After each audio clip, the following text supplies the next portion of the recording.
नमस्कार दोस्तों, स्वागत है आप सभी का डीएसटी चैनल पर। आज की इस वीडियो में हम इंडाइसेस के बारे में एनालिसिस करेंगे और यदि आप चैनल पर पहली बार आ रहे हैं तो चैनल को सब्सक्राइब कर लो, जिससे जो भी नई वीडियो आए उसका नोटिफिकेशन आपको मिलता रहे, कोई भी वीडियो मिस ना हो। तो चलिए शुरू करते हैं वीडियो को। और ये वीडियो किसी भी प्रकार से कोई भी सेल या बाई रिकमेंडेशन नहीं है, या केवल एक एजुकेशनल पर्पज़ के लिए वीडियो बनाई जा रही है।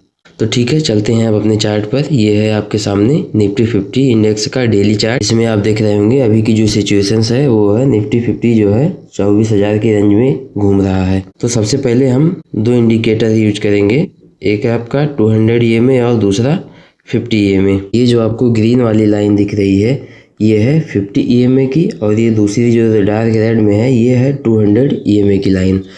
तो यदि डेली बेसिस में इसके ऊपर क्लोजिंग होती है तो बड़ी तेज़ी की संभावना बन सकती है, यानी ये कहा जाएगा कि मार्केट अब एक बड़ी तेज़ी के लिए तैयार हो रहा है। लेकिन ज़रूरी नहीं है कि ऐसा ही हो। मैं ऐसा क्यों बोल रहा हूँ अभी आप समझिए।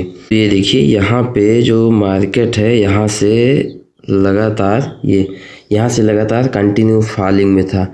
उसके बाद से इसका अटैक रुका और यहाँ पे बुल्स की वापसी होती है। बुल्स जो है यहाँ से एक गैप अप ओपनिंग करते हैं। यहाँ पे अभी आप गैप देख रहे होंगे, तो ये गैप तो फिल होगा।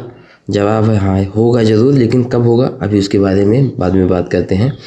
तो पहले ये देखिए यहाँ पे ये जो गिर रहा था, तो ये यहाँ से अभी सीधे रिकवरी के मोड में है। तो ये जो रिकवरी अगर सीधे ऊपर जाती है, यानी सीधे इसको जो ये इंडिकेटर्स है यानी 200 और 50 EMA इसके ऊपर क्लोजिंग आ जाती है और फिर वापस से एक बुल्स बियर्स का अटैक होता है और वापस से यहाँ पे ट्रेंड कंटिन्यू होते, यानी बुल्स जो है फिर से वापसी करते हैं, तो ही माना जाएगा कि ये क्रॉस कर करके, यानी ये कंफर्मेशन माना जाएगा कि हाँ अब मार्केट में एक बड़ी तेज़ी शुरू होने जा रही है। लेकिन यदि सिचुएशन इस तरीके से होता है कि ये यहाँ पे गिर रहा था, बियर्स का अटैक था, बुल्स ने वापसी की और इसको डायरेक्ट ऊपर ले गए, यानी डायरेक्ट यहाँ पे ये जो दोनों इंडिकेटर्स थे इसके ऊपर क्लोजिंग हुई और डायरेक्ट फिर तेज़ी के लिए आगे बढ़ गए, तो ये तेज़ी लंबे समय तक सस्टेन नहीं कर पाएगी। मैं ऐसा क्यों बोल रहा हूँ, क्योंकि अभी आप पीछे देखिए, मैं आपको यहाँ पे पीछे दिखाता हूँ।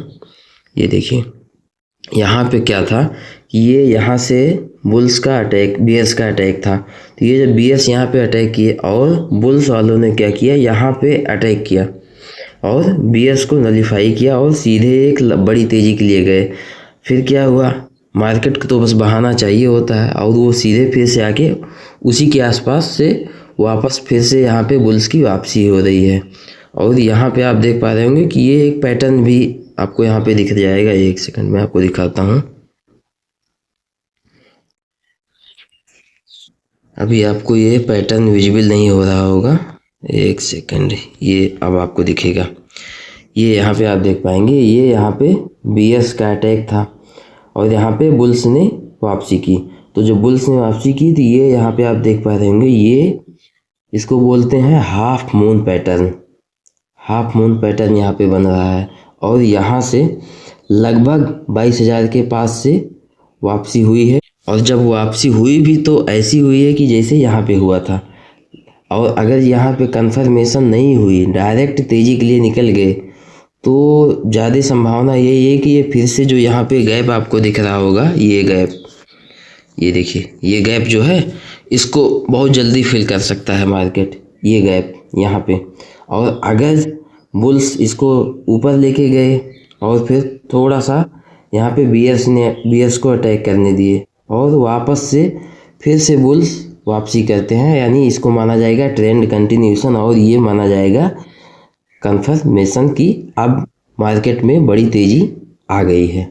मैंने यहाँ पर एक जोन बना रखा है, ये वाला जोन, यहाँ पे आप देख पा रहे होंगे ये जोन जो है ये हमारा जो है BS जोन। यहाँ पे मार्केट पहुँचता है तो ज़्यादा चांस है कि यहाँ पे प्रेशर फील होगा, और जब यहाँ पे प्रेशर फील होगा, BS का अटैक हो और उसको बुल्स वापस से जब नलीफाई करेंगे तभी मार्केट तेज़ी बनाएगा।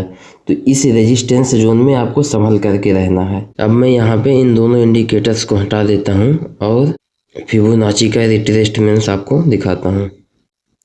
अभी आप वहाँ पे सिचुएशंस को समझिएगा। तो ये अब आपके सामने है फिबोनाची रिट्रेसमेंट का इंडिकेटर।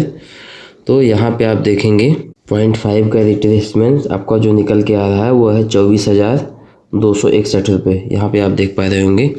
और जो मैंने यहाँ पे लाइन ड्रा कर रखी है ये जो 0.5 का रिट्रेसमेंट है उसी के आसपास है, इसीलिए मैंने अभी आपको बताया कि ये आपका एक तगड़ा रेजिस्टेंस जोन बन करके निकला है। तो यहाँ पे आपको संभल के रहना होगा, एक सेलिंग प्रेशर जोन साबित हो सकता है, इसलिए यहाँ पे सावधान रहना बहुत ज़रूरी है। ये पॉइंट है 24,294 यानी 24,300 के आसपास का प्रेशर जोन हो सकता है। और यहाँ से संभावना है कि एक बार, जो मेरी इच्छा भी है कि यहाँ से एक बार BS अटैक करें। मैं बार बार इस बात को दोहरा हूँ, ध्यान दीजिएगा। ये यहाँ से BS अटैक करें, उसके बाद फिर से बुल्स वापसी करें, तब मैं मानूंगा कि मार्केट में बड़ी तेजी आ गई है। अदरवाइज अभी आपको केवल मार्केट में देखना होगा कि मार्केट रिएक्ट कैसे करता है। क्या मार्केट ये गैप को अभी फिल करने आता है या फिर बाद में आएगा। ये गैप अभी फिल हो जाता है तो और अच्छी बात है, और अभी नहीं हो रहा है तो कभी ना कभी तो होगा।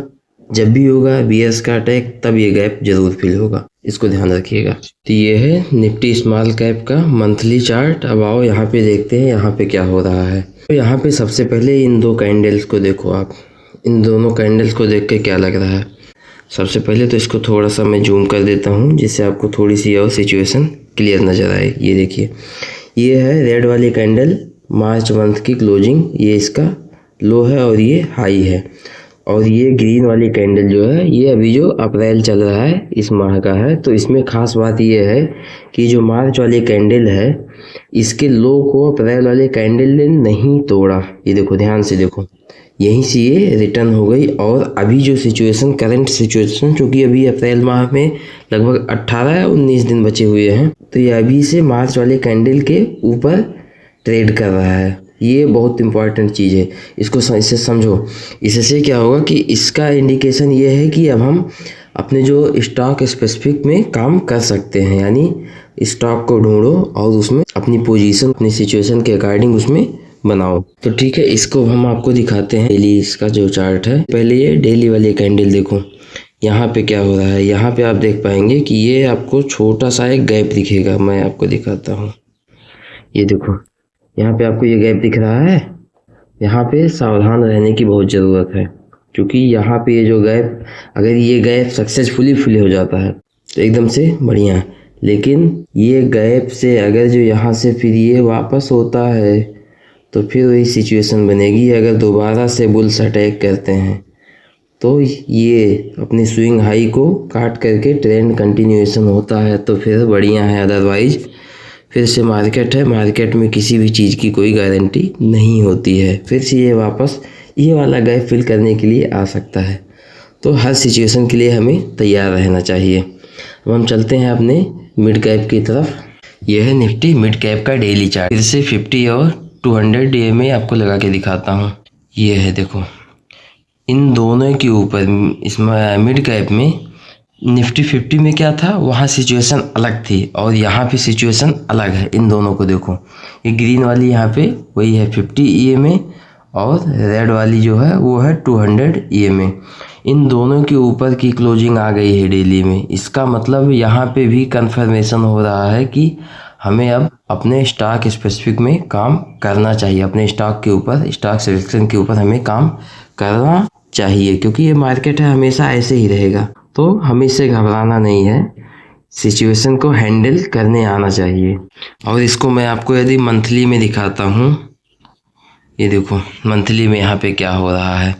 मंथली में आप देखेंगे यहाँ पे जो स्मॉल कैप में ये वाली कैंडल मार्च की क्लोजिंग को इसने नहीं काटा था, यहाँ पे ये इसने काट के नीचे गया, उसके बाद से फिर ऊपर आया और ऊपर अभी क्या है, जो मार्च कैंडल की हाई बनी हुई है उसको अभी तक नहीं काट पाया है। दोनों जगहों पे सिचुएशन अलग है, इसलिए हमें हर तरीके से तैयार रहना होगा। तो हम चलते हैं कंक्लूजन की तरफ। तो कंक्लूजन हमारा ये है कि ओवरऑल देखा जाए तो निफ्टी 50 का डायरेक्शन अलग है और स्टॉक का डायरेक्शन हमारे अलग अलग होने वाला है। मतलब ये कि आप नहीं कह सकते कि स्टॉक भी चलेगा तो निफ्टी 50 भी चलेगा, नहीं, आपको ढूंढना पड़ेगा कि कौन कौन से स्टॉक किस सेक्टर में तेजी आ रही है, कहाँ पे हमको काम करना है। अभी आप सोच रहे होंगे अरे अब तो युद्ध भी समाप्त हो गया, अब तो तेजी आएगी ही आएगी। कोई ज़रूरी नहीं, क्या पता पाकिस्तान भारत पे अटैक करने की सोचे या कोई और सिचुएशन बन जाए। मार्केट को गिरने का बहाना चाहिए होता है, बस कुछ भी बहाना मिल जाएगा, धड़ाम से मार्केट नीचे आ जाएगी और बीएस का तांडव फिर से चालू हो जाएगा। तो इसलिए सिचुएशन के अकॉर्डिंग को अपने आप को चेंज करना सीखो, बहुत ज़रूरी है। तो ठीक है, बस आज की वीडियो में बस इतना ही। मिलते हैं किसी नेक्स्ट वीडियो में किसी और स्टॉक के साथ, उसका एनालिसिस करते हैं। यदि आपका कोई स्टॉक है तो नीचे कमेंट करिए, उसका एनालिसिस हम करने की कोशिश करेंगे। यदि वीडियो अच्छी लग रही हो तो वीडियो को लाइक करो और दोस्तों को भी शेयर करो। अपने चैनल को अभी तक सब्सक्राइब नहीं किया है तो चैनल को सब्सक्राइब कर दो, जिससे हर वीडियो की नोटिफिकेशन आपको मिलती रहे।